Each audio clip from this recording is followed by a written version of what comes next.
ngono dunya biasa wae. Pokoke urip wis biasa wae. Mesti biasa wae penting saleh, di hati saleh, rezeki ya minallah. Pokoke takluk mek pangeran, ora usah sok suci, ora usah sok bener dhewe biasa wae. Dunya wis kabeh kersane napa? Pangeran. Ya sudah seperti ini.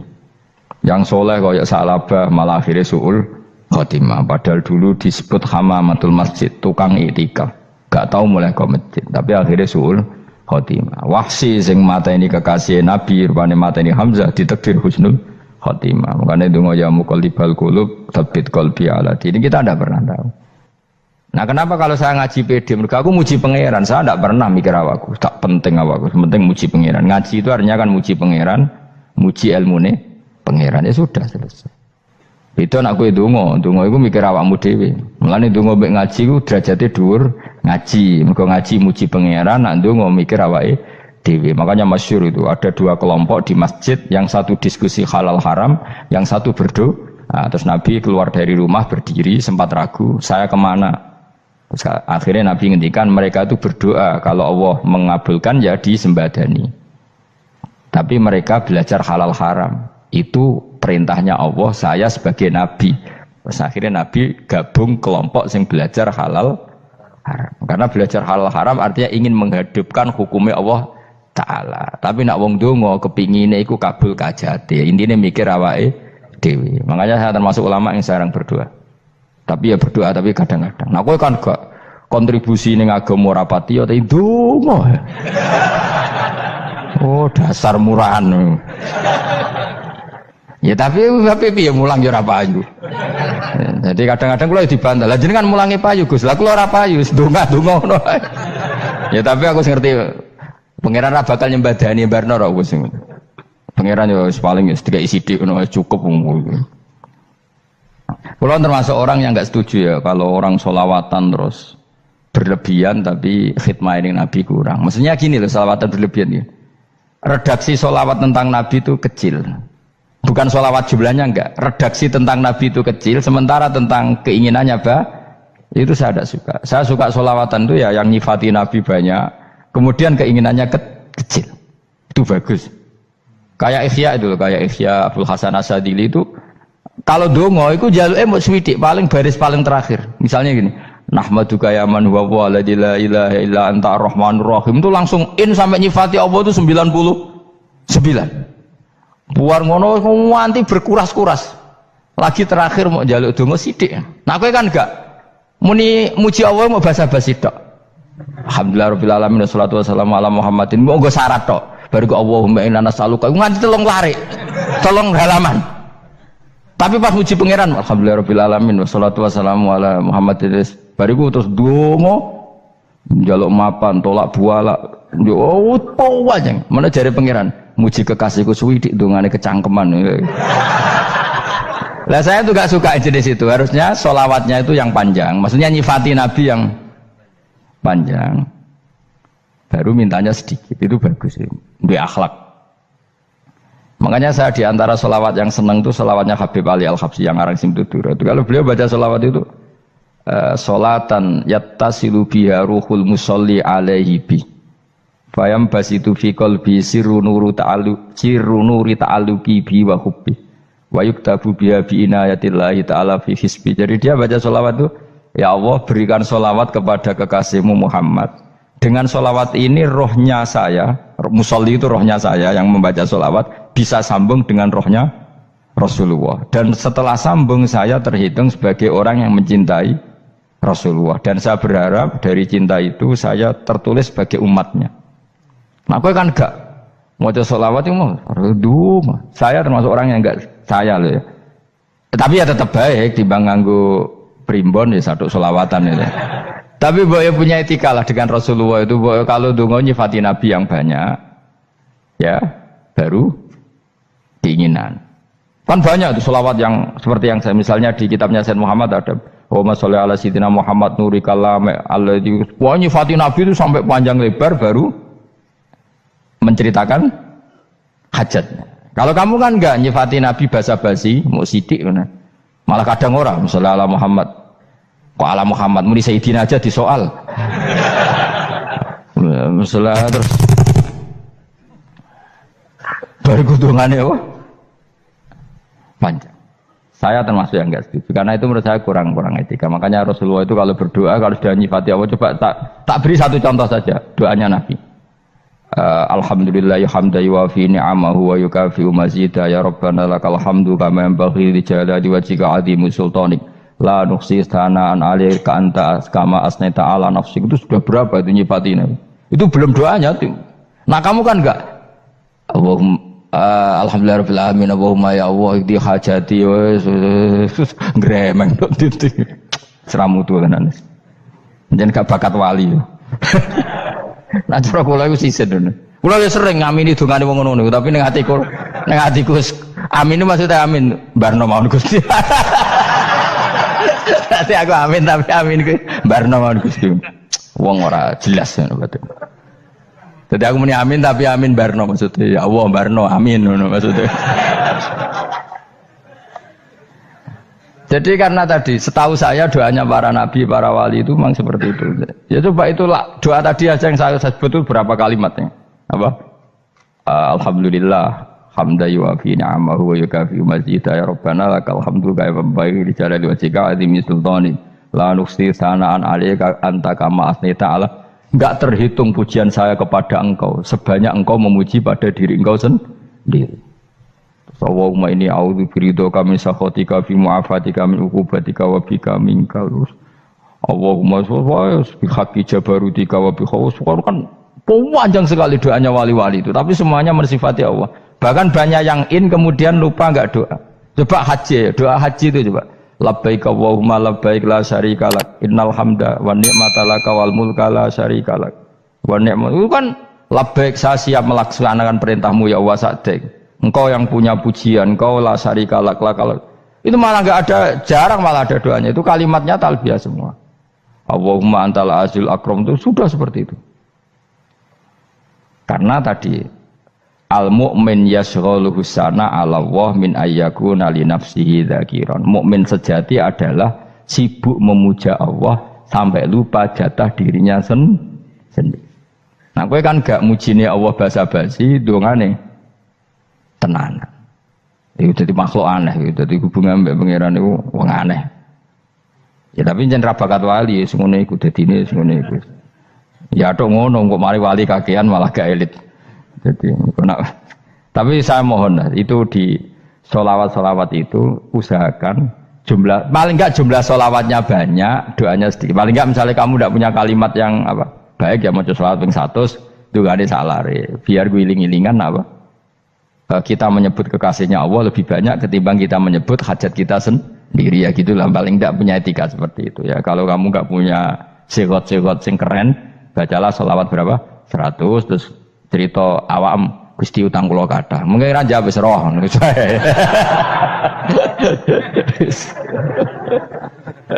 Tapi kan kita menyebut kekasihnya sampai 100, nyebut utang bisa. No coba nyebut kekasih pisan, nyebut utangnya 100.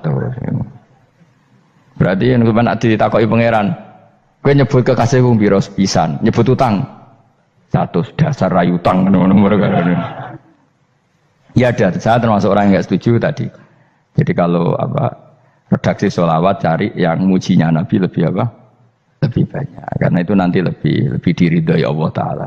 Coba Allah sendiri kalau nyebut nabinya itu hitung saja. Laqad ja'akum rasulun min anfusikum. Jadi rasulun min anfusikum, seorang rasul yang sejenis dengan kamu. Terus azizun, orangnya sangat terhormat. Alaihi ma'anitum, rasul ini siap menanggung apa yang kalian tidak mampu.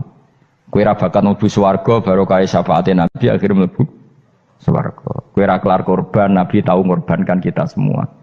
Dokha Rasulullah bikabsaini, terus hada an ahli wa hada amman lam yudokhi min mati. Jenenge alihima anittum, Nabi menanggung apa yang kalian berat. Azizun, Nabi itu ali, terus harisun alaikum, Nabi sangat berkomitmen menyelamatkan kalian.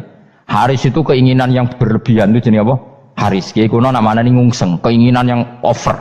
Nabi itu sangat berkeinginan kita ini maslahat.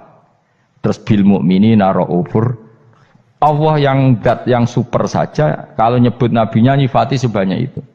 Ada ayat lagi misalnya, Rabbana wab'ats fihim rasulam minhum yatlu alaihim ayatika. Muhammad itu siapa? Seorang rasul yang membacakan ayat-ayat Allah.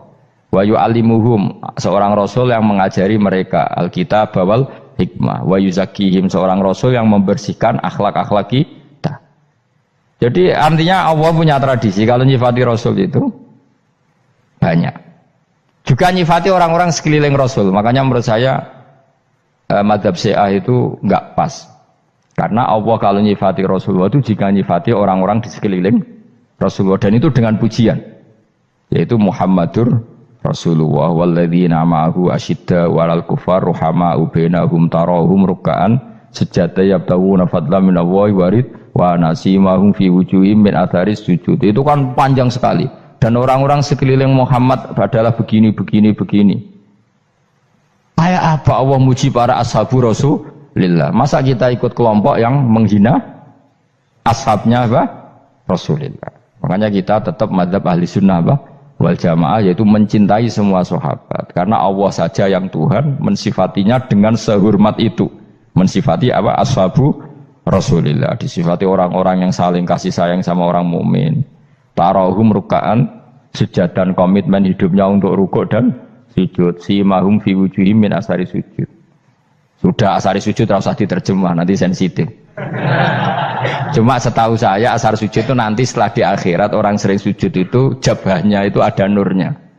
Tapi kalau ada yang nafsirkan asari sujud itu warna tertentu ya semboy, itu sensitif. Yang jelas asari sujud itu ya sudah seperti itu. Seneng kamu kok hasut. Kowe nyen provokator, nak ono apa ya? Ada hal yang begitu terus mau berlebihan. Uteke ya khisimun. Aku ora ada kepentingan pokoknya ayat si mahum fi wujuhim min athari sujud, bahwa dalam jabahnya itu ada asaris sujud. Itu masyhur kan, saya terangkan ya, tapi ojo sensitif loh, biasa wae. Suatu saat Rasulullah itu ngendikan begini, nanti saya kata Nabi akan nyafaati kalian semua. Sahabat-sahabat tanya, ya Rasulullah dengan sekian miliar orang bagaimana kamu mengenali kita? Saya ulang lagi, suatu saat saya nanti akan nyafaati kalian karena saya kenal kalian. Maksudnya di akhirat. Ya Allah, di akhirat. Terus sahabat tanya, ya Rasulullah bagaimana engkau mengenali kita sementara nanti di akhirat bermiliar-miliar orang gitu.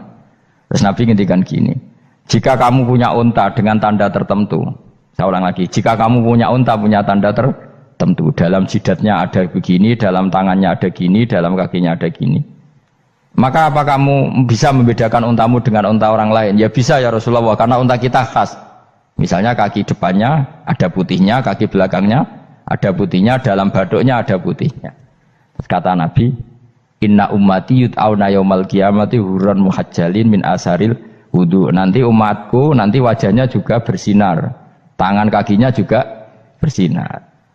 Jadi asar itu saya pastikan secara riwayat itu akhirat, maksudnya tentang akhirat.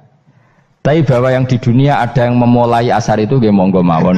Loh itu bagus kan, artinya ekspresi percepatan. Ndak apa-apa loh, daripada kok kowe ra jelas ini gitu. Maksudnya ya orang ngetok kowe pancen jarang sujud tenan. Wis ora usah sensitif, tapi yang jelas ya nanti. Ya soben kiamat ruang samu. Nanti hisab itu nanti kalau hitung hanya sekitar 3 jam. Hisabnya sak dunia itu hanya sekitar, karena malaikat itu tidak kesulitan sama sekali. Tak warai ya. Ini nggak akan salah saya dalam hal ini karena riwayatnya sahihah. Kenapa hisab itu hanya butuh rubu'un nahar, 1/4 dari siang enggak? Anggap saja siang itu 6 jam atau 12 jam, itu aja terserah. Kalau 12 paruhnya kan 6 ya. Seperti 1/4-nya berarti 3. Itu gini. Jadi nanti di mahsyar itu kan yauma tabyaddu wujuh wa taswaddu wujuh. Yaudah yang kafir itu gelap, hilang. Wajahnya, tubuhnya semuanya gelap. Yang mukmin itu semuanya terang. Jadi sudah yang tabyaddu wujuh wa taswaddu wujuh otomatis terus nyingkap. Terus pergerakannya itu delala yang tabyaddu wujuh itu ke kanan, yang taswaddu wujuh ke kiri. Maka kamu jangan punya sinar yang kelap-kelip, nanti kena bego yang karena nggak jelas tadi. Maka kamu harus sinarnya yang sejelas-jelasnya. Ghurran muhajjalin min asaril. Bila perlu nur kamu sampai menembus langit saat itu. Makanya ketika orang mukmin sudah nurnya ada di muka, ada di tangan, masih ngendikan Rabbana atmim lana nurona, karena takut masih kena bigo tadi. Karena kalau hanya wudhu tok, sikil tok kan, bayangkan di miliaran orang kan bisa agak kelihatan. Tapi kalau nurnya sampai nembus langit kan, itu siapa kok nurnya sampai, kan malaikat langsung tahu.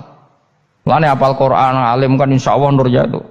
Sama zaman itu masih berdoa, Rabbana atmim lana, sempurnakan nur kami. Karena nanti identifikasi malaikat berdasar tadi, kalau ada nur berarti diletakkan ashabal yamin, kalau nggak ada nur, ashabal shimal. Nah malaikat yang dibawa bigo itu kira-kira detail nggak? Dugaan saya kalau kelap-kelip pasti kena simal. Wah ini partai kiri mesti kan. Pemenang yang wudune mau dulet sirah tok sidik. Karena anak madhab Syafi'i. Sebetulnya meskipun itu sebaiknya kalau basuh sirah itu kabeh ben ora kelap kelip mana aneh pepes terus dulat-dulet tok. Iku soben ya itu. Kelap-kelip. Ya sudah ya. Setelah itu kata ngendikane pangeran yu'raful mujrimuna bisimahum fayukhadu bin nawasi wal aqdam. Orang-orang pendosa kelihatan maka diletakkan di kiri.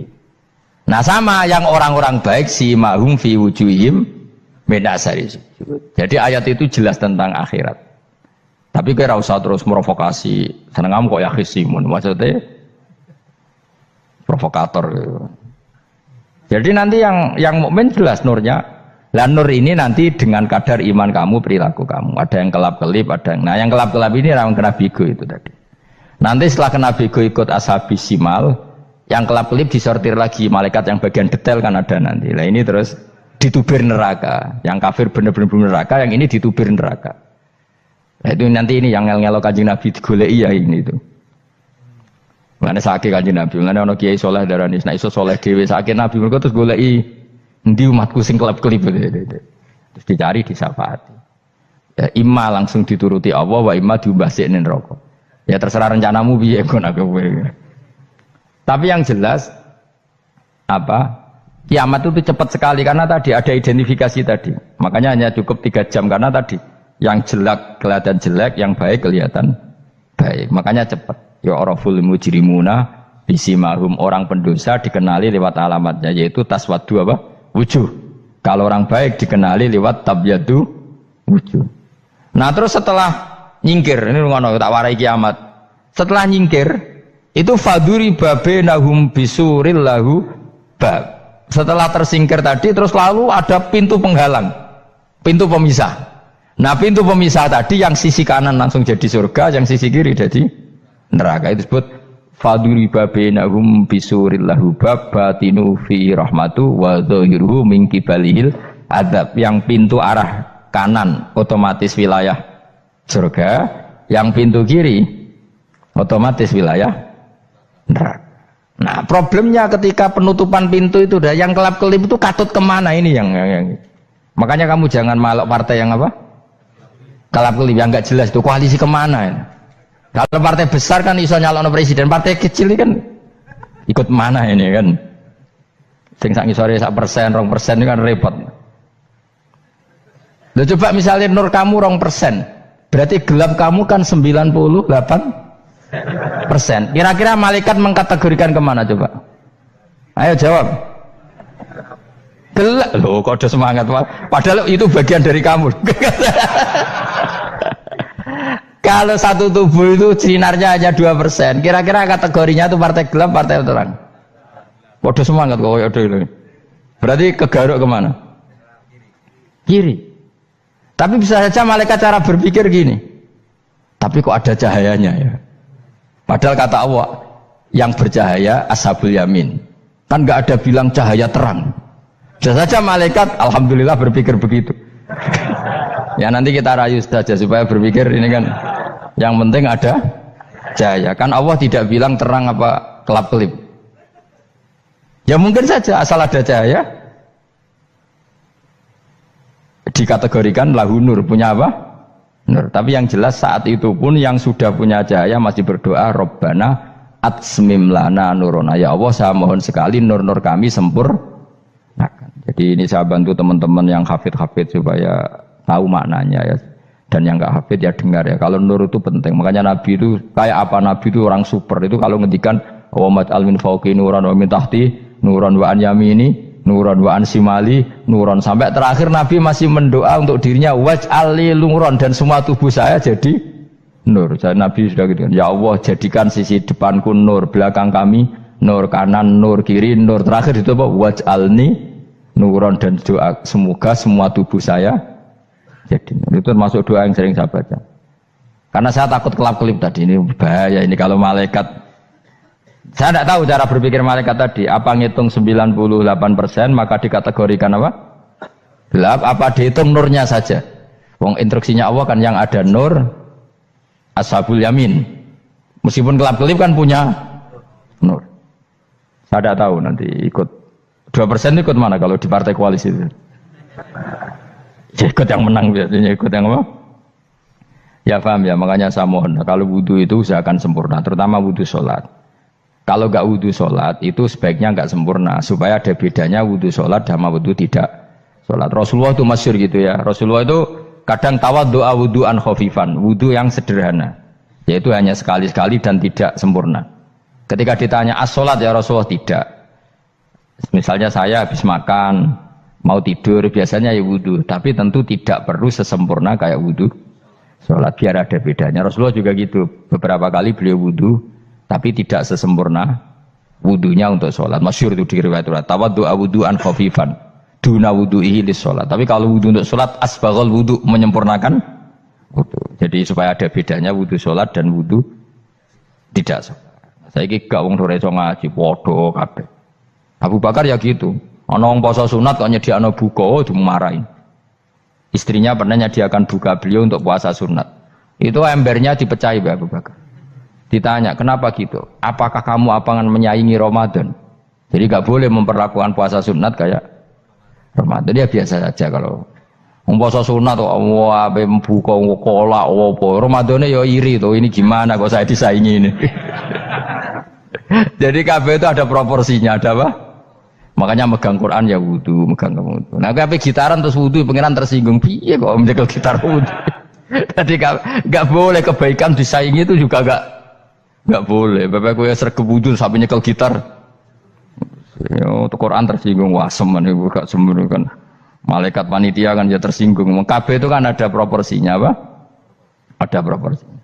Itu hebatnya Rasulullah. Jadi kalau beliau wudu, bahkan wudu itu wudu li sholat sama tidak sholat itu. Misalnya sholat sunat itu kamu mampu ngadeg boleh nggak duduk? Boleh. Kalau sholat fardu nggak boleh, biar ada bedanya. Fardu itu spesial, nggak boleh, harus berdiri.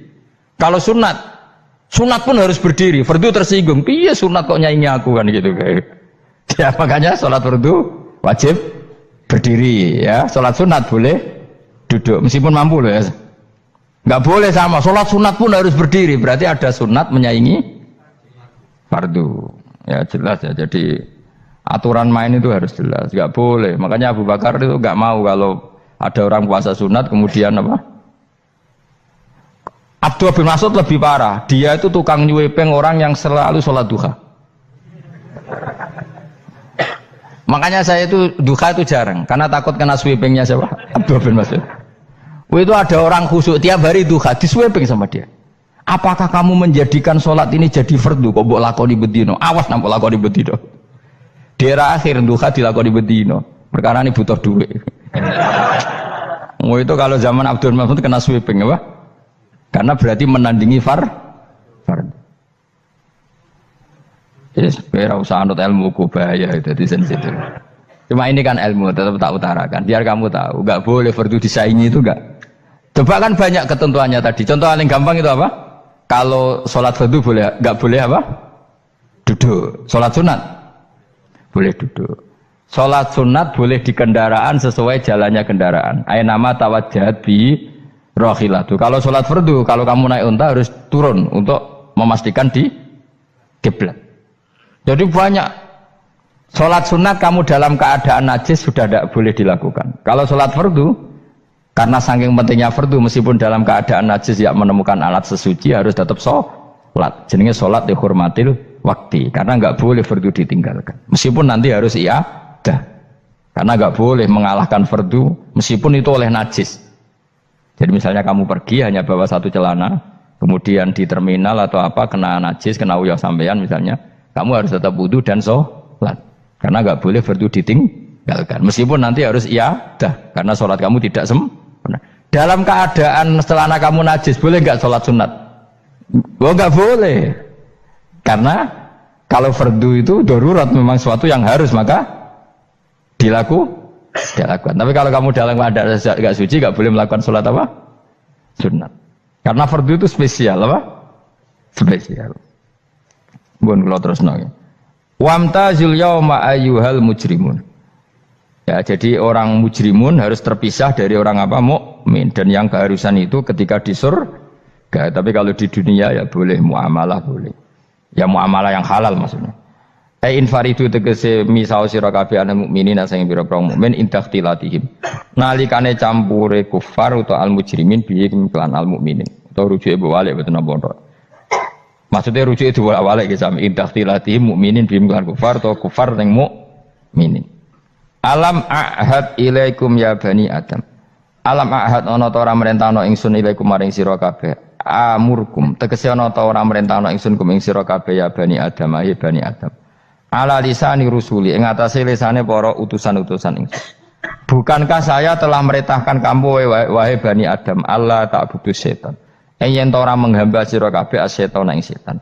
Ngendikane pangeran kowe ijek kanut setan cek nemen nih. Bukankah sudah saya perintahkan kamu tidak boleh diperbudak napa setan. Maknane la tutiu tegese aja taat sira kabeh ing setan. Inna sak temene setan laku maring sira kabeh aduun musuh mubinun kang jelas. Bayinul adawati banget musuhane. Lah setan musuhmu kok malah mbok nut bocah kok sarap ngono. Karwan musuh kok di nut. Anut ya pangeran mergo Allah wali fid dunya wal akhirah. Wa ani buduni lan yen to nyembah sira kabeh ning ingsun. Wa anstune kelakuan budu nyembah sira kabeh ning ingsun wahidu tegese nglakoni tauhid sira kabeh. To mengesakno sira kabeh ning ingsun. Wa ati ulan to atau sira kabeh ning ingsun. Harusnya kita hanya ibadah ning Allah Subhanahu wa ta'ala karena dia yang menciptakan kita, tempat kita kembali. Setan itu tidak siapa-siapa, makhluk yang hina, yang lemah. Pokoknya malah taat ya ning gone zat sing super, sing gawe kita, sing memberi rezeki kita dan zat yang kita kembali.